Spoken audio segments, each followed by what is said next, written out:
Oh, what is going on, everybody? My name is Japes. Welcome back to another episode in the old career mode series. This is the Treble, and we are simulating our way, hopefully, to the Premier League, and then we can play some games. I am going to get better we're going to get real consistent with this series real fast. Going to be spicing it up with some Ultimate Team as well. Finally sorted. Let me tell you, let me drop something real quick.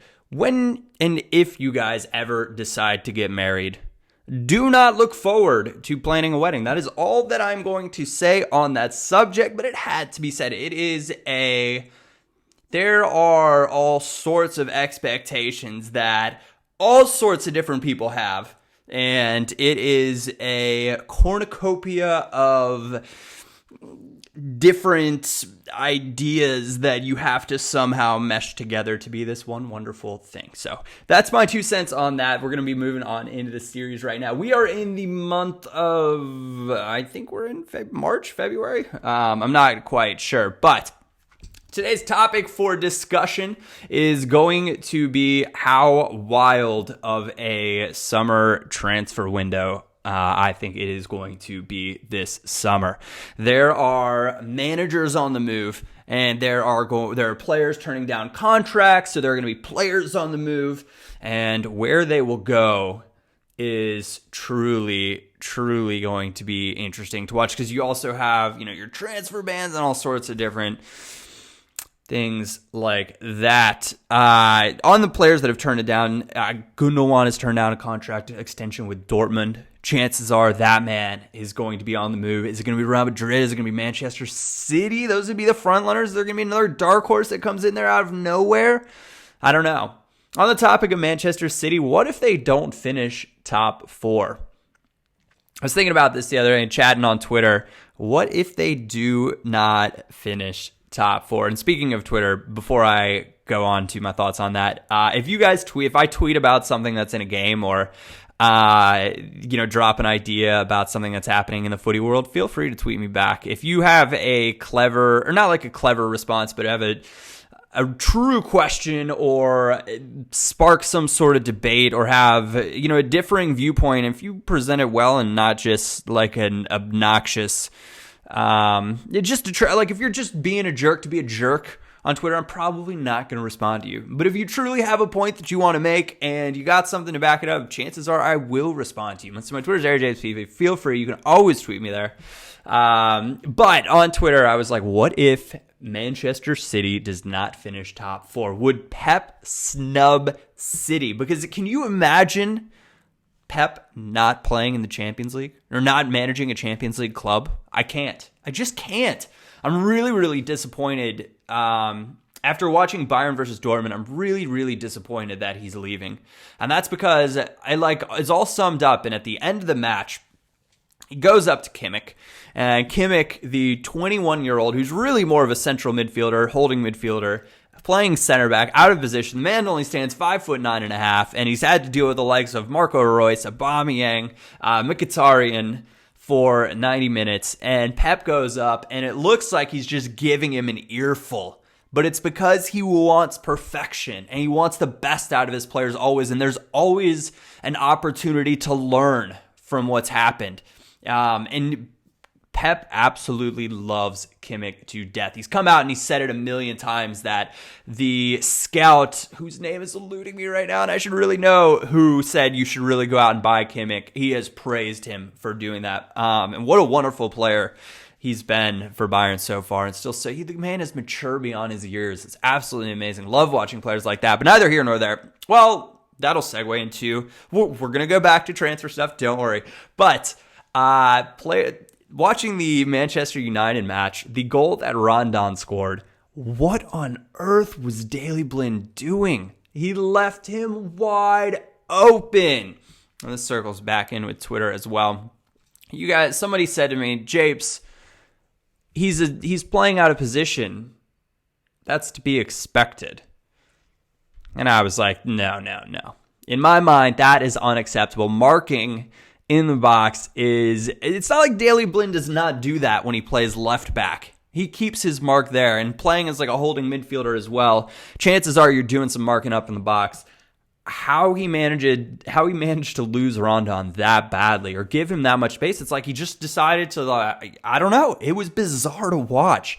But I saw the response, and it's like playing out of position is no excuse for losing your mark. Now, there are certain players that are like classically lazy, and like wingers marking up in the boxes, it's not something that they work on all the time. And I understand that, but keeping close to your man, it's not like some of the bigger guys aren't coming in and defending on corners, and you don't do drills defending crosses that are swung into the box. So I just could not believe how much space Rondon was given. And then I couldn't believe that was the excuse. It was really, it was nice to hear that some people were trying to be like, you know what, like, you can't blame the guy. And sometimes, that is the case. And it's like, you're just put in a bad position. This is what I was, Per Mertesacker, let's see, who were against Leicester? Was that the Leicester game? No, was that the United game? I think it was the United. No, I can't remember which game it was. Oh, man, I should know this. Anyways, he failed on a clearance, setting Mathieu Flamini up to take someone down in the box. Of course, he took him down, gave up a penalty at the very end of the match. And this was recently. And I was talking with Hugh Wizzy, and Hugh Wizzy is like the biggest Arsenal fan that I probably know. He like bleeds anything that's related to the Gunners, and he's like, Flamini has just bottled it again. What are you doing? The guy is such a liability on the pitch, and he is not wrong. He most definitely is right that he is. My issue is, we're going back, if I'm the captain of the club, if you're Per Mertesacker and you are out there leading, especially supposed to be making the right choices, and you give Flamini, by trying to do something a little too fancy and not just smashing it out of the box, you give Flamini the option to go in for a bad tackle or, essentially to try to shuffle across and block it. But you're making Flamini make a decision. And as a captain of your club, you should know your players inside and out about what their tendencies are, what sort of deficiencies. Do not give Flamini the opportunity to go in for a terrible tackle. So for me, part of that is on Mertesacker. And I don't think there's enough talk these days when it comes to world footy about teammates that set their teammates up to fail. And you see it like time and time again. And this feeling, even if it's your Sunday league. I'd assume a large portion of you guys that watch these career mode episodes and tune in for kind of more of the footy chatter have played to some extent. This feeling when you get that hospital or you're set up to just fail. It is miserable. And it's especially if you know something you're good. It's as simple as if you're a strong right-footed player and your left foot is not good, and your teammate plays you a ball with two strikers closing in on you, or plays you a back pass, two strikers closing in on you, it's played to your left foot, you're thinking, oh God.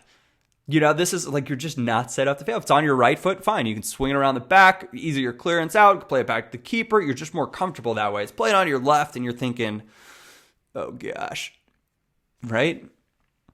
Don't try to tell me that I'm wrong. Well, you can actually leave a comment. By all means, tell me if you think that I am wrong, because I am ever so curious to see that. Now we're back to the transfer talk and the rumors we've got right now. Chelsea are apparently looking at Inter's Mauro Icardi to come in to replace Diego Costa, who looks to be on his way out this summer. Which should be an interesting move. There's been rumors of Simeone to come into Chelsea, which you would think then he would keep Costa, but that is really, really up for debate at this point. All of the links to Manchester City. I think one of the things that I'm most looking forward to about having Pep at City is what sort of opportunities the youth players will get. Because I was watching the Bayern and Dortmund game, and the amount of youngsters that were out there representing both of those clubs, it was truly, truly amazing. And the Bundesliga youth in general is by far and away, for me, the best group of youth players out there. And I got a tweet and said, Japes, Manchester United, one tweet was Manchester United's youngsters are just as good. And it's like, well, I don't think I'd agree with that. However, the youngsters at United are the first club really in the Premier League. They're getting an opportunity to play. And the other tweet that I was going to say, he said, in the BPL, stars are just brought in. And that's true. That's why the BPL is generally considered the most entertaining league to watch, because they bring in big names. And so youngsters really aren't given a chance. And that's a fair statement. But that still means that the Bundesliga's youth players are going to be better, and they are getting the chance to play. And United is, Rashford, he had 2 fantastic games, and he got a nice little pay raise. I think his pay raise was £1,500 was what he was on before, and now he's at £15,000 a week, which is just crazy to me to kind of think about. But he seems to be a humble kid. He showed up for class on Monday morning, which is good. Hopefully he keeps his head. But I'm curious to see which sort of players Pep gives a chance at City. There's the Spanish media talks about, what is the guy's name? Brahim Diaz as potentially the next Messi, and he's in City's youth program right now. So he actually scored a fantastic goal over the weekend against Chelsea's U18. So I think it was U18 BPL, and he scored in that. I'm pretty sure that's right, but don't quote me on that. Anyways, it'll be curious to see what sort of players get a chance, because Pep was not shy about using some of the youth players at Bayern, and I think that will carry on over to City, which will be fantastic. I want to thank you guys for tuning in and watching what's going on in the career mode in the background. We'll get a little bit more into that next time, but other than that, thank you all for watching. My name is Japes, and I will catch you all next time.